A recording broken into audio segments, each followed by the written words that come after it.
Hi everyone, this is Asif Taj and welcome back to the JavaScript Master Course। और इस lecture में मैं आपको सिखाऊंगा कंडीशनल स्टेटमेंट। कंडीशनल स्टेटमेंट हमारे पास जावास्क्रिप्ट में तीन इफ स्टेटमेंट होती है, ठीक है, इस स्टेटमेंट होती है और नेस्टेड इफ स्टेटमेंट होती है। इनको हम कहते हैं कंडीशनल स्टेटमेंट। अब कंडीशनल स्टेटमेंट इनको क्यों कहते हैं? बिकॉज कुछ कंडीशंस होंगी जिनको हमने कैच करना है और उसकी बेस के ऊपर कुछ डिसीजन लेना है, ठीक है। जो कंडीशनल स्टेटमेंट है ये बेसिकली जावास्क्रिप्ट में आपको हेल्प करती हैं ताकि आप डिसीजन मेकिंग कर सकें अपने जावास्क्रिप्ट में, ठीक है, अपने प्रोग्रामिंग में। और ये हर लैंग्वेज में सेम सिंटैक्स के साथ ही यूज होती हैं एक्सेप्ट पाइथन, ठीक है। अब जितना ज्यादा इसको प्रैक्टिकल करेंगे ना उतना ज्यादा आपको समझ भी आएगा और आप प्रैक्टिकली इसको यूज करना भी सीखेंगे और ये भी देखेंगे कितना पावरफुल फीचर है प्रोग्रामिंग में कंडीशनल स्टेटमेंट, ठीक है। तो चलिए स्टार्ट करते हैं। अभी तक आपने मेरा चैनल सब्सक्राइब नहीं किया, सब्सक्राइब कर लें। इसके अलावा मेरा व्हाट्सएप का चैनल और फेसबुक का ग्रुप भी ज्वाइन कर सकते हैं। तो चलिए स्टार्ट करते हैं। सो अभी मैं क्या करता हूँ, मैं एक वेरिएबल डिक्लेयर कर देता हूँ, let A is equal to 20, right. या let let A is equal to 20, ठीक है।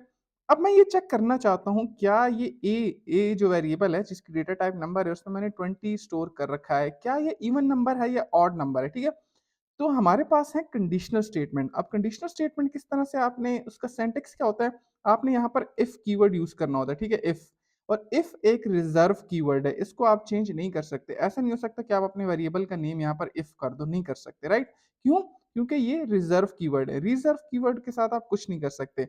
यह हो गया इफ, ठीक है। इफ के साथ आपने ये ब्रैकेट यूज करनी है, ठीक है। और ये वाली जो जगह है ना, ये बेसिकली क्या होगा, जिसमें एक आपने कंडीशन चेक करनी है। यहाँ पर आपने क्या करना है, कंडीशन को वेरीफाई करना है, ठीक है। और देन आपने ब्रैकेट यूज करनी है, करली ब्रैकेट, ठीक है। अब ये आपकी होगी इफ एफ कंडीशन, ठीक है। यहाँ पर आपकी कंडीशन आ जाएगी और ये जो ब्लॉक है, ये देखो, ये जो करली ब्रेसेस है इसको कहते हैं ब्लॉक, ठीक है। ये बेसिकली ब्लॉक है। अब यहाँ पर आपने उस कंडीशन की बेस के ऊपर कुछ एक्शन लेने होते हैं, ठीक है। सो हमें पता है कि हम एक वेरिएबल का रिमाइंडर चेक कर सकते हैं, यस कर सकते हैं, ठीक है। किस तरह से कर सकते हैं? अब एक और चीज बताऊं, यहाँ पर ये जो कंडीशन है इसमें हमेशा एक बूलियन ये एक्सेप्ट करेगा। इस कंडीशन में ये जो इफ है इसके अंदर हमेशा बूलियन ही चाहिए, ठीक है। तो आप क्या करें, आप यहाँ पर लेट रिजल्ट, यहाँ पर मैं एक और वेरिएबल क्रिएट करता हूँ, result, okay, is equal to. अब यहाँ पर मैं क्या करूंगा, रिजल्ट स्टोर करूंगा, किसका? ए मॉडुलस ऑपरेटर, ठीक है, यूज करूंगा और इफ, ठीक है। ये रिजल्ट आपके पास आ जाएगा, ठीक है। ओके, आई थिंक नहीं, इस तरह से हम कर देते हैं, इसको रिमूव कर देता हूँ, थोड़ा सा कंफ्यूजिंग हो जाएगा। सो मैं क्या करूंगा, ए मॉडुलस, ठीक है, मॉडुलस ऑपरेटर टू, ठीक है। अगर ये टू पे डिविजिबल है, ठीक है, अगर इसका रिमाइंडर टू पे डिविजिबल है, ठीक है। अगर ये टू आ जाता है यहाँ पर, ठीक है, सॉरी, ए का हमने मॉडुलस ऑपरेटर यानी रिमाइंडर फाइंड किया और ये अगर इक्वल टू जीरो है, ठीक है, तो जैसे ही देखें ये इक्वल टू जीरो है, तो मैंने आपको बताया था इक्वालिटी ऑपरेटर, कंपैरिजन ऑपरेटर में, कि यहां पर इनका रिजल्ट क्या आता है, बुलियन आता है, ठीक है।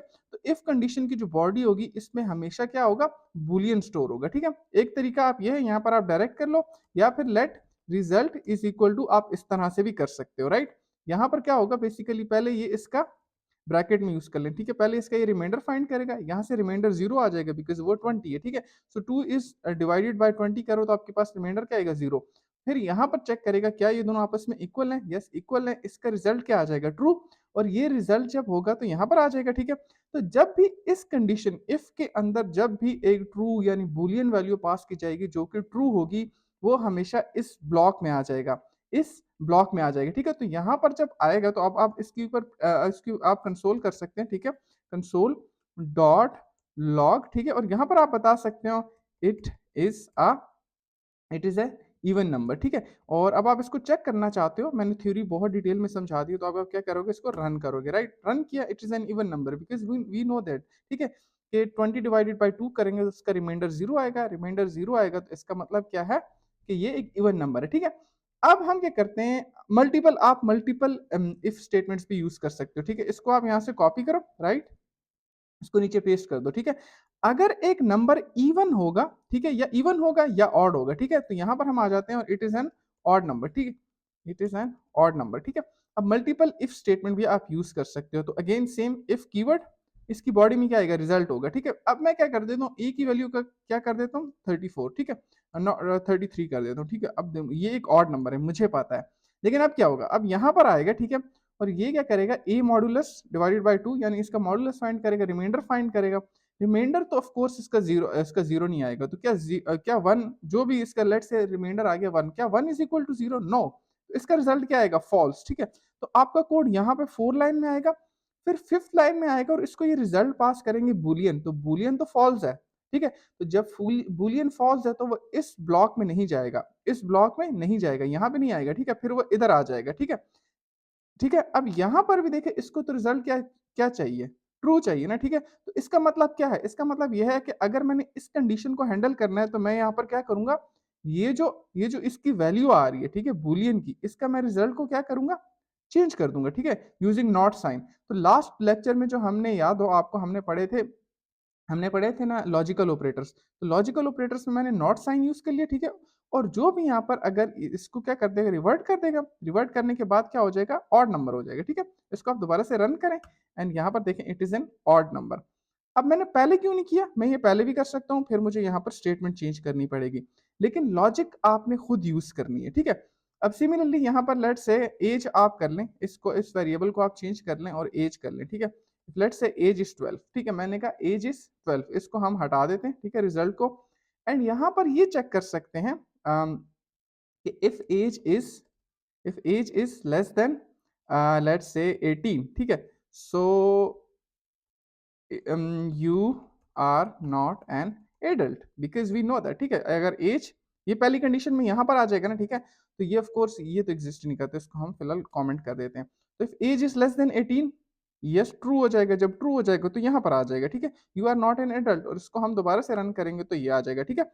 अब हम क्या करते हैं, अब हम दोबारा से इस चीज को हम रिमूव कर देते हैं, ठीक है। और इफ एज इज, या तो ग्रेटर हो सकती है ऑफ कोर्स, या लेस हो सकती है, ठीक है। If age is greater than 18, you are an adult, ठीक है। तो यहाँ पर हम प्रिंट कर देते हैं you are an adult, right, because हमें पता है कि 18 से ऊपर क्या होगा, यू आर एन एडल्ट, ठीक है। तो ये देखें, अब पहली कंडीशन से चेक कर ली, if you are less than 18, तो ऑफ कोर्स आप नॉट एडल्ट नहीं है, अगर आप ग्रेटर देन 18 है तो आप क्या है, एडल्ट हैं, ठीक है। तो इस तरह से क्या होता है कि आप इफ और इफ कंडीशन के अंदर डिफरेंट कंडीशंस मैच कर लेते हो, ठीक है, चेक कर लेते हो। अगर देखें, ये मल्टीपल, हमें पता है कि दो ही सिनेरियोज हो सकते हैं एज के, या तो वो 18 से ग्रेटर हो सकता है, या इक्वल हो सकता है, और या फिर लेस हो सकता है, ठीक है। तो हम एक और हमारे पास फिर एक और कंडीशनल स्टेटमेंट आ जाती है, वो होती है इफ एंड एल्स, ठीक है। क्या होता है, इफ एंड एल्स। अब इफ और एल्स का सिंटेक्स ये है कि या तो देखो, ये तो ट्रू, या ट्रू ट्रू होगी, ये फॉल्स होगा, ठीक है। ट्रू होगा तो ये कहां पर आ रहा है, इस कंडीशन में आ रहा है, ठीक है। और यहाँ पर अगर ये ट्रू होती है तो फिर इस कंडीशन में आ जाएगा, राइट। लेकिन अब हम चाहते हैं कि यहाँ पर ना, हमारे पास एक और सिंटेक्स होता है इफ और एल्स, कि अगर पहली कंडीशन ट्रू नहीं है तो उसको बाय डिफॉल्ट सेकंड कंडीशन में ले जाओ, ठीक है।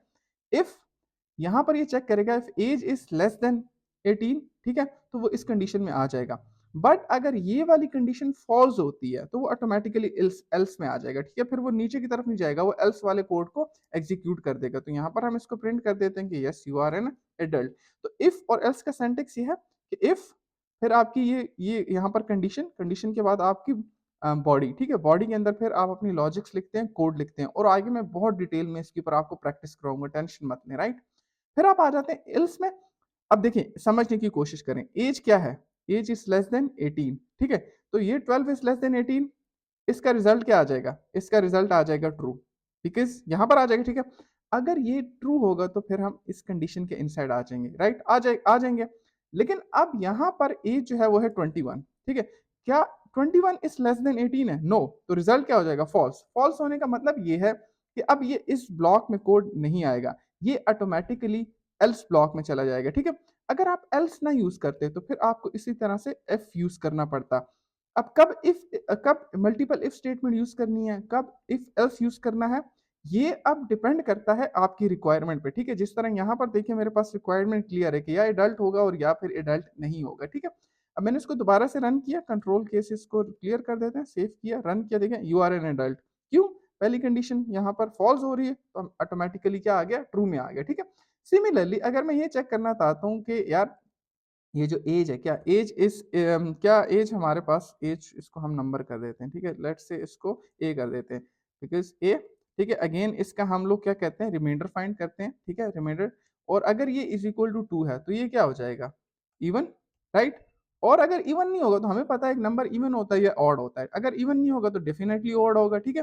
तो ये ऑटोमेटिकली कहाँ पर आ जाएगा, स्टेटमेंट में आ जाएगा।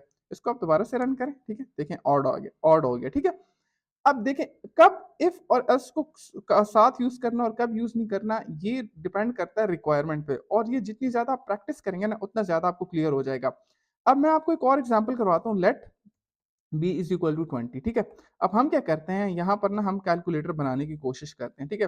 सो लेट से, और हम एक थर्ड कैरेक्टर लेते हैं, लेट क्या कहते हैं, ऑपरेशन, ठीक है, इज इक्वल टू, यहाँ पर ये स्ट्रिंग होगा, ठीक है, और स्ट्रिंग में मैंने क्या कर दिया, प्लस, ठीक है। अब यहाँ पर इफ को यूज करते हुए हम चेक करेंगे कि इस ऑपरेटर के अंदर जो कुछ भी होगा उसकी बेस के ऊपर हमने क्या करना है, कंडीशनल स्टेटमेंट को यूज करते हुए कंडीशंस को हैंडल करना है, ठीक है। सो अब क्या होगा, इफ ऊप, देखें ये op is equal to this sign, ठीक है। तो हमने क्या करना है, हमने यहाँ पर इस कंडीशन में आ जाना है। अब इसको समझे, ठीक है।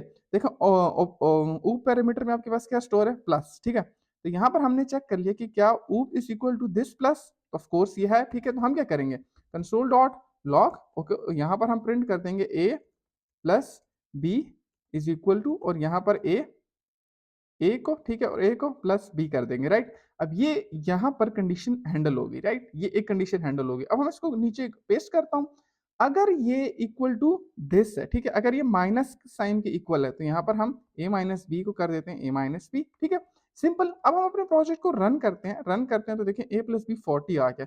क्यों, क्योंकि यहाँ पर क्या हुआ कि ये जो कंडीशन है, ठीक है, ये यहाँ पर आके इसने चेक किया कि ऊप इज इक्वल टू प्लस है, यस इक्वल है, तो ये इस बॉडी में आ गया, और ये कंडीशन क्योंकि ट्रू है तो इसलिए इसमें आ गया, ठीक है। अब यहाँ पर क्या कहते हैं, अब हमने इफ हमने एल्स क्यों यूज नहीं किया, बिकॉज हमें नहीं पता कि और ऑपरेशंस क्या हो सकते हैं, राइट, हमें नहीं पता ना, ठीक है। अब यहाँ पर मुझे पता है, ठीक है, यहाँ मैंने यहाँ उस ऑपरेशन को चेंज कर दिया, चेंज करने के बाद मैं उसको दोबारा से रन किया तो देखें ए माइनस बी आ गया। सिमिलरली अब आप यहाँ पे इसको कॉपी करें और नीचे पेस्ट कर दें, और यहाँ पर आप मल्टीप्लाई यूज कर लें, ठीक है, और मल्टीप्लाई के आप फंक्शन यूज कर लें। अब देखें जो लास्ट टाइम हमने कैलकुलेटर बनाया था वो सारा ही रन हो रहा था, लेकिन अब अगर आप अब देखें तो अब वही वही से फंक्शंस रन हो रहे हैं जिनके पास, ये देखें, ये हमारा सिर्फ ये वाला जो करेक्टर है ये मैच हो रहा है, राइट। और इसको आप दोबारा से रन करें तो ये देखें आपके पास क्या आ गया, इसका मल्टीप्लिकेशन का रिजल्ट आ गया।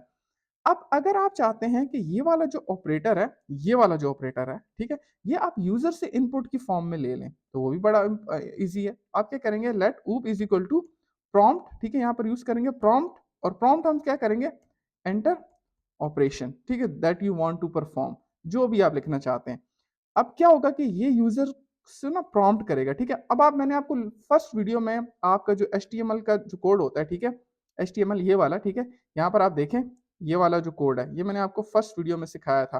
अगर आपको नहीं आता तो फिर भी आप क्या कर सकते हैं, आप सिंपली यहाँ पर शिफ्ट प्रेस करें और ये वाला साइन प्रेस करें और इसको आप इस तरह से रन कर दें, ठीक है। रन करने के बाद आपने यहाँ बॉडी में आना है, यहाँ पर आप यूज करेंगे सोर्स, ठीक है, सॉरी स्क्रिप्ट, और यहाँ पर स्क्रिप्ट में आप यूज करेंगे, यहाँ पर स्क्रिप्ट में आ जाएंगे और स्क्रिप्ट में आपने src यूज करना है, इज इक्वल टू मेन, जो भी आपकी फाइल का नाम होगा, मेन डॉट जेएस में यूज कर रहा हूँ, ठीक है, ये आ गया। ये आने के बाद आप अपने यहाँ फोल्डर में जाएं, फोल्डर में इस लिंक को आप ओपन करें HTML ब्राउजर के साथ, ठीक है, सॉरी क्रोम ब्राउजर के साथ, और यहाँ पर मैं इस लिंक को यहाँ से कॉपी किया, और कॉपी करने के बाद मैंने यहाँ पर इसको पेस्ट कर दिया। जब मैंने इसको पेस्ट किया तो देखें यहाँ पर ये आपसे कह रहा है इंटर ऑपरेशन, ठीक है, अब वो बाद में आते हैं, लेकिन इसको मैं कैंसिल कर देता हूँ और फिलहाल हम इसको यहाँ पर राइट क्लिक करें, इंस्पेक्ट कर लें, इंस्पेक्ट करने के बाद कंसोल में आ जाएं, और कंसोल में आने के बाद इसको दोबारा से रिफ्रेश कर दें। अब ये कह रहा है कि इंटर करो ऑपरेशन, कि आप कौन सा ऑपरेशन परफॉर्म करना चाहते हो। मैं डिवीजन का अप्लाई करना चाहता हूँ, कि सॉरी मल्टीप्लीकेशन का, इनको मल्टीप्लाई कर दो। जैसे ही मैंने ओके किया आपके पास देखें यहाँ पर रिजल्ट क्या आ गया, 400, ठीक है। मैं यहाँ पर माइनस का परफॉर्म करना चाहता हूँ, मैंने यहाँ देखें माइनस का साइन एंटर किया, और देखें यहाँ आपके पास एक कैलकुलेटर का ऑटोमेटिक सिस्टम बन गया, ठीक है। देन मैं इसको यहाँ पे प्लस का यूज करना चाहता हूँ, मैंने प्लस कर दिया, ठीक है। अब अगर आप ये हो गया, ठीक है। अब देखें इफ और इफ एल्स कब यूज करना है, जैसे मैंने आपको बोला कि रिक्वायरमेंट पे डिपेंड करता है। अब सिमिलरली यहाँ पर आप डिवीजन हैंडल करना चाहते हैं, आप नीचे आ जाएंगे, ठीक है, और सिंपली इसको कर देंगे इज इक्वल टू दिस, और ये आपके पास देखें ये फुली ऑटोमेटेड कैलकुलेटर आपके पास बन गया, राइट। तो ये कितना सिंपल है। अब देखें ये था इफ और एल्स, ठीक है। सिमिलरली आप ये तो मैंने एफ के साथ करवाया था, इफ एल्स के साथ आप खुद थोड़ा सा ट्राई करें, ठीक है। और मैं नेक्स्ट वीडियो से आपको बहुत ज़्यादा रिलेटेड टू दिस प्रैक्टिस करवाऊंगा, और हम एक क्या कहते हैं बैंक मैनेजमेंट सिस्टम बनाएंगे बेस्ड ऑन द लर्निंग, जितनी भी लर्निंग हमने की है अभी तक यूजिंग इफ स्टेटमेंट को, और प्रीवियसली जितने कॉन्सेप्ट्स हमने यूज की हैं उनको भी, ठीक है। जिस तरह ये देखें इक्वालिटी ऑपरेटर, भैया कितने सारे यहाँ पर कॉन्सेप्ट यूज हो रहे हैं, जिस तरह वेरिएबल डिक्लेयर करना, उसमें वैल्यू को असाइन करना, यहाँ पर बुलियन यूज हो रहा है, ठीक है। देखें बुलियन का आपको पता चल गया, यहाँ पर इक्वालिटी ऑपरेटर यूज हो रहा है, कंपैरेटर, ठीक है। तो इस तरह से आपने खुद सोचना है, खुद लॉजिक बिल्ड करनी है कि मुझे कब कौन सा कॉन्सेप्ट यूज करके सॉफ्टवेयर को बनाना है, राइट। वेल इस वीडियो के लिए इतना ही, बिकॉज ये बहुत ज़्यादा नॉलेज है। आई नो आपको लग रहा होगा कि बहुत इजी है, और है भी इजी अगर आप समझ गए हैं तो। अगर आप नहीं समझे तो फिर बहुत डिफिकल्ट है, बट अगर आप समझ गए हैं तो बहुत इजी है, ठीक है। नेक्स्ट वीडियो से मैं आपको रियल टाइम प्रॉब्लम सॉल्व करवा के दिखाऊंगा यूजिंग जावास्क्रिप्ट, ताकि आपका कॉन्फिडेंस बिल्ड हो। जितनी लर्निंग आपने की है ना, इसके ऊपर आपका कॉन्फिडेंस बिल्ड हो कि आप किस तरह से सॉफ्टवेयर खुद बना सकते हैं, डिजाइन कर सकते हैं, राइट। सो आई होप आपकी वीडियो पसंद आएगी। वीडियो पसंद आई लाइक करें, शेयर करें, सब्सक्राइब करें। Thank you so much for watching this video and I will see you in the next one. Allah Hafiz.